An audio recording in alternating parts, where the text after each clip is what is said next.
നെതന്യാഹുവിന് രണ്ടേ യുദ്ധലക്ഷ്യങ്ങളാണുള്ളത്. ഒന്ന്, ഇറാന്റെ ന്യൂക്ലിയർ പ്രോഗ്രാം തകർക്കുക. രണ്ട്, ഇറാന്റെ ആയത്തുള്ള ഖമേനിയുടെ ഭരണകൂടത്തെ അട്ടിമറിക്കുക.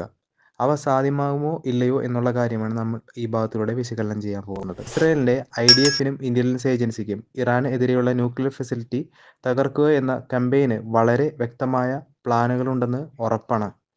ഇസ്രായേൽ സേന ആദ്യം ചെയ്തത് ഇറാന്റെ സൈനിക ന്യൂക്ലിയർ ശാസ്ത്രജ്ഞരെയും സൈനിക നേതാക്കളെയും വധിച്ച് ഇറാന്റെ ലക്ഷ്യബോധം തകർക്കുക, ഇറാന്റെ എയർ ഡിഫൻസ് സിസ്റ്റം അടക്കം തകർക്കുകയായിരുന്നു ഇസ്രായേലിന്റെ ആദ്യ നടപടി. ഇസ്രായേൽ യുദ്ധവിമാനങ്ങൾക്ക് അതുകൊണ്ട് തന്നെ ഇറാന്റെ ആകാശത്ത് വളരെ ലാഘവത്തോടെ പറന്നു നടക്കാൻ സാധിക്കുകയും വിമാനങ്ങൾക്ക് ആവശ്യമായ ഇന്ധനം നിറക്കാനും ഫോർദോ ന്യൂക്ലിയർ ഫെസിലിറ്റി പോലുള്ള മലകൾക്കുള്ളിൽ ശക്തമായി സംരക്ഷണ കവചം തീർത്തു വെച്ചിരിക്കുന്നതും ഒളിപ്പിച്ചു വെച്ചിരിക്കുന്നതുമായ ടാർഗറ്റ് നോക്കി ഇസ്രായേലിന് വളരെ കൃത്യമായി ആക്രമിക്കാൻ സാധിക്കുന്നു.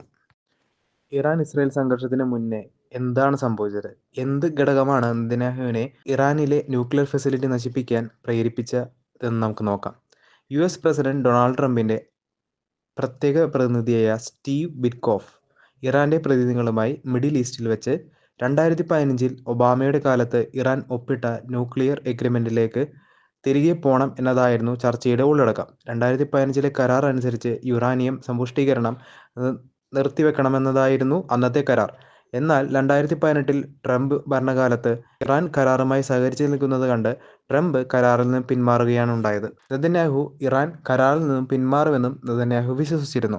അതുകൊണ്ട് തന്നെ ഇസ്രായേലിന്റെ ബോംബാക്രമണം ചെയ്യുമെന്ന ഭീഷണിയിൽ ഇറാൻ ചർച്ചകൾക്ക് വഴങ്ങിയാൽ ഇസ്രായേലിന് മേൽക്കൈ കൊടുക്കുകയും ഇറാന്റെ തന്നെ പ്രോക്സിയായ ഹമാസിന്റെ 2023 ആക്രമണങ്ങൾക്ക് ശേഷം ഇസ്രായേൽ സുരക്ഷാ ഭീഷണി നേരിട്ടിരുന്നു. അതുകൊണ്ട് ഇസ്രായേലിന്റെ സുരക്ഷ വർദ്ധിപ്പിക്കുന്നതിനായി ഇറാനെ ബലഹീനമാക്കുന്നതാണ് നെതന്യാഹു ശ്രമിച്ചിരുന്നത്. ട്രംപാണെങ്കിൽ ഇറാനെ വീണ്ടും ചർച്ചയ്ക്ക് വിളിക്കുന്നുവെങ്കിലും ഇറാനെ വീണ്ടും ചർച്ചയ്ക്ക് വരുന്നതിന് നെതന്യാഹുവിന്റെ ആക്രമണ തുടർച്ച മൂലം ഇറാന് ചർച്ചയ്ക്ക് ഇരിക്കാൻ പറ്റുന്നില്ല താനും. ട്രംപാണെങ്കിൽ ചർച്ചകൾ വീണ്ടും തുടങ്ങുന്നതിനുള്ള പരിസരം സൃഷ്ടിക്കുന്നതിനായി നെതന്യാഹുവിന്റെ ബോംബിംഗ് ക്യാമ്പയിൻ നിർത്താൻ ട്രംപ് പറയുന്നും ഇല്ല. ബോംബിംഗ് നിർത്തിയാലല്ലേ ഇറാന് സംഘർഷത്തിൽ നിന്നും വിട്ടുമാറി US-ഉം ഏജൻസിയുമായി ചർച്ച പങ്കെടുക്കാൻ പറ്റുകയുള്ളൂ. അക്കാര്യം ട്രംപും നെതന്യാഹുവും ഇവിടെ മറക്കുന്നു. ഇറാന്റെ ന്യൂക്ലിയർ പ്രോഗ്രാം തകർക്കുന്നതിനായി ഇറാനിലുള്ള അറിയപ്പെടുന്ന എല്ലാ nuclear site Fordow uranium enrichment facility അടക്കം തകർക്കും. ഫോർദോ തെഹ്റാന്റെ തെക്ക് ഭാഗത്ത് 100 കിലോമീറ്ററോളം വരുന്നതാണ് ഈ Fordow. International atomic energy agency യുടെ ഡയറക്ടർ ജനറൽ കൂടിയായ റാഫേൽ ഗ്രോസി പറയുന്നത്, ഫോർദോ ന്യൂക്ലിയർ എൻറിച്ച്മെന്റ് ഫെസിലിറ്റി മലകൾക്ക് അടിയിൽ 1 കിലോമീറ്റർ അടുത്ത് അണ്ടർഗ്രൗണ്ടായിട്ടാണ് സ്ഥിതി ചെയ്യുന്നത്. അതുകൊണ്ട് തന്നെ US-ന് പോലും അവിടെ എത്താൻ പ്രയാസമെന്നാണ് പറയുന്നത്. 2000 പൗണ്ട് ഡീപ്പ് പെനിട്രേഷൻ ബോംബുണ്ടെങ്കിലും പണി നടക്കുള്ളൂ എന്ന് അദ്ദേഹം പറയുന്നു. ഇനി തകർത്താലും കൂടിപ്പോയാൽ ഫെസിലിറ്റിയുടെ എൻട്രൻസ് വെന്റിലേഷൻ ഷാഫ്റ്റ് ലാൻഡ് സ്ലൈഡിലൂടെ, അതായത് മല ഇടിച്ചിലൂടെ തകർക്കാൻ പറ്റിയേക്കും. പക്ഷേ അപ്പോഴും അത് ഒരു താൽക്കാലിക പരിഹാരം മാത്രമാണ്. അതുകൊണ്ടാണ് ഇറാൻ യുറാനിയം സമ്പുഷ്ടീകരിക്കുന്ന കണ്ടെയ്നറായ സെൻട്രിഫ്യൂജസ് നശിപ്പിക്കുക. അതുവഴി ന്യൂക്ലിയർ പ്രോഗ്രാമിന് വിരാമമിടാൻ സാധിക്കും. ഇറാൻ കൈവശം വെച്ചിരിക്കുന്ന 60% എൻറിച്ച്മെന്റ് ചെയ്ത യുറാനിയം ഇസ്രായേൽ ഇല്ലാതാക്കുക. യുറാനിയം 90% ഗ്രേഡിലേക്ക് സമ്പുഷ്ടീകരിച്ചാൽ 10 ന്യൂക്ലിയർ ബോംബുണ്ടാക്കാൻ അത് തന്നെ ധാരാളം. അവിടെയും ഒരു പ്രശ്നമുണ്ട്. പക്ഷേ ആ സ്റ്റോക്ക് എവിടെയിരിക്കുന്നെന്ന് ഇസ്രായേലി ഇന്റലിജൻസിന് വിവരമുണ്ടാകണം.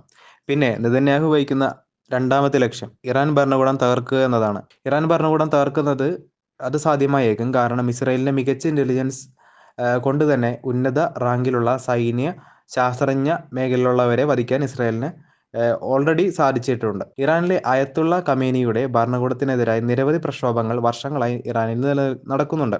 ഏറ്റവും ഒടുവിൽ 2022-ൽ പോലീസിന്റെ കസ്റ്റഡിയിലായ ഇറാനിലെ ഒരു യുവതി മഹ്സ അമീനിയുടെ മരണത്തെ തുടർന്ന് നടന്ന പ്രക്ഷോഭങ്ങൾ ഉൾപ്പെടെ ആ ഭരണകൂടം ജനങ്ങളെ വെറുപ്പിച്ചിരിക്കുന്നുവെന്നും ജനങ്ങളുടെ ഇടയിലെ അൺപോപ്പുലാരിറ്റി കൊണ്ട് വ്യക്തമാണ്. ഇറാൻ ഇസ്രായേൽ സംഘർഷം മൂലം സിവിലിയൻസിനെ ടാർഗറ്റ് ചെയ്ത് ഇസ്രായേൽ ആക്രമിക്കുമ്പോൾ ഇറാൻ ഭരണകൂടത്തിനെതിരായ സമരവും പ്രക്ഷോഭങ്ങൾ നടത്തുന്ന മൂവ്മെന്റ്സുകൾക്ക്, പ്രസ്ഥാനങ്ങൾക്ക് അപകടകരമായിരിക്കുമെന്നുള്ള അവസ്ഥയാണ് ഇപ്പോൾ എത്തിച്ചേർന്നിരിക്കുന്നത്. US-ഉം ഇസ്രായേലും തമ്മിൽ വളരെ അടുത്ത ഇന്റലിജൻസ് വിവരങ്ങൾ കൈമാറുന്നുണ്ട്. ഇത്തരം അമേരിക്കയുടെ ഇടപെടലുകൾ US മിലിറ്ററി ബേസും US-ന്റെ അസറ്റും ഇറാൻ അനുകൂലിക സംഘങ്ങൾ ആക്രമിക്കുകയും അതിന് തിരിച്ചടിയായി ട്രംപും കളത്തിലിറങ്ങും. മറ്റൊരു കാര്യം എന്തെന്ന് വെച്ചാൽ ട്രംപിന് ഈ സംഘർഷം എത്രയും പെട്ടെന്ന് അവസാനിപ്പിക്കണമെന്നുണ്ട്. കുറേ നാൾ കൂടെ ഈ യുദ്ധം അങ്ങോട്ട് പോയാൽ ആഗോള മേഖലയെ സാമ്പത്തികമായി ബാധിക്കും എന്ന കാര്യം ട്രംപിന് നല്ലപോലെ അറിയാതാനും. ഈ സംഘർഷത്തിൽ ഇസ്രായേലിൻ്റെ ഒപ്പം US നിന്നു ഇറാന്റെ ഒപ്പം റഷ്യ നിന്നാലോ? എന്നാൽ റഷ്യ ഇറാന്റെ കാര്യത്തിൽ ഈ ഘട്ടത്തിൽ ഇടപെടാനുള്ള സാധ്യത വളരെ കുറവാണ്. കാരണം റഷ്യ സിറിയയുടെ സുഹൃത്തായിരുന്നു.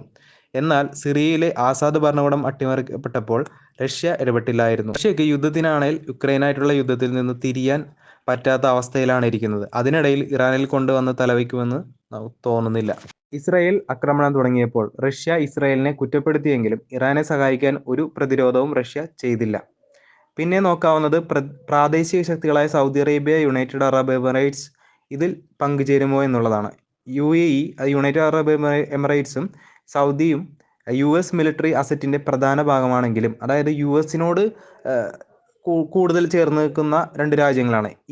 അതുകൊണ്ട് തന്നെ ഈ സംഘർഷത്തിൽ വന്നു കയറാൻ ഒരു താല്പര്യവുമില്ല. നൂറ്റാണ്ടുകൾ പഴക്കമുള്ള ശത്രുതയായിരുന്നു ഇറാനുമായി ഉണ്ടായിരുന്നത്. എന്നാൽ ഗൾഫ് അറബ് രാജവംശങ്ങൾ അടുത്ത കാലത്തായി ഇറാനുമായി സൗഹാർദ്ദ ബന്ധം സ്ഥാപിച്ചിരുന്നു. എങ്കിലും ആർക്കും റിസ്ക് എടുക്കാൻ ഈ സാഹചര്യത്തിൽ താല്പര്യമില്ല. ഇറാന്റെ കൈവശം എത്രത്തോളം മിസൈൽ റോക്കറ്റ് ശേഖരണമുണ്ടെന്ന് ആർക്കും വ്യക്തമല്ല. എന്നാൽ ഇറാന്റെ കൈവശമുള്ള യുദ്ധക്കോപ്പുകൾ കൊണ്ട് ഇസ്രായേലിന്റെ അയൺ ഡോം ആകാശ പ്രതിരോധ സംവിധാനം തകർത്ത് സിവിലിയൻസ് കാഷ്വാലിറ്റീസ് ഉണ്ടാക്കാൻ കഴിയാവുന്നതാണ്. ഈ യുദ്ധം ഇതേപോലെ തന്നെ തുടർന്നാൽ കൂടുതൽ കാഷ്വാലിറ്റീസിന് കാരണമായേക്കാം. ഗാസ ബാറോടെ ഇസ്രായേലിലെ ജനങ്ങൾ ഒന്നാമത് തന്നെ നെതന്യാഹുവിന്റെ കയ്യിലിരിപ്പ് കൊണ്ട് മടുത്തിരിക്കുന്നു. അതിനിടയ്ക്കാണ് മറ്റൊരു സംഘർഷത്തിലേക്ക് ഇസ്രായേലിനെ കൊണ്ടിട്ടിരിക്കുന്നത്. എന്നാൽ ഇറാന്റെ ആണവ പദ്ധതിയെ ദുർബലപ്പെടുത്തുന്നതിനായി നെതന്യാഹു എടുത്ത നടപടികൾ ഭൂരിഭാഗം ഇസ്രായേൽക്കാരും അനുകൂലിക്കുന്നുമുണ്ട്. ഇസ്രായേൽ ഇതിനോടകം തന്നെ ഇറാന്റെ പ്രോക്സിസായ ഹിസ്ബുള്ള, ഹമാസ്, ഹൂത്തീസ് തുടങ്ങിയവരെ ശക്തമായി ദുർബലപ്പെടുത്തിയിട്ടുണ്ട്. അതുകൊണ്ട് തന്നെ ഇത്തവണ ഇറാനുമായി ചേർന്ന് നിന്ന് ഇസ്രായേലിന് നേരെ ആക്രമിക്കാനുള്ള ശേഷി അവർക്ക് വളരെ കുറവാണ്. ഇറാൻ ഇപ്പോൾ തന്നെ ന്യൂക്ലിയർ നോൺ പ്രൊലൈഫറേഷൻ ട്രീറ്റിയിൽ നിന്ന് പിന്മാറി. ഇന്റർനാഷണൽ ആറ്റോമിക് എനർജി ഏജൻസിയെ പരിശോധനയിൽ നിന്നും വിലക്കുന്നുമുണ്ട്. ഇറാന്റെ കൈവശം ആണവ ബോംബ് വന്നാൽ അത്തരം ശേഷിയിലൂടെ ഇറാന്റെ ചുറ്റുമുള്ള അറബ് കൺട്രീസ്, മിഡിൽ ഈസ്റ്റ് തുടങ്ങിയ രാജ്യങ്ങൾക്ക്, പ്രത്യേകിച്ച് ഇസ്രായേലിന് ഒരു ഭീതി തന്നെ അവിടെ സൃഷ്ടിക്കപ്പെടും. നമുക്ക് അടുത്ത വീഡിയോയിൽ കാണാം.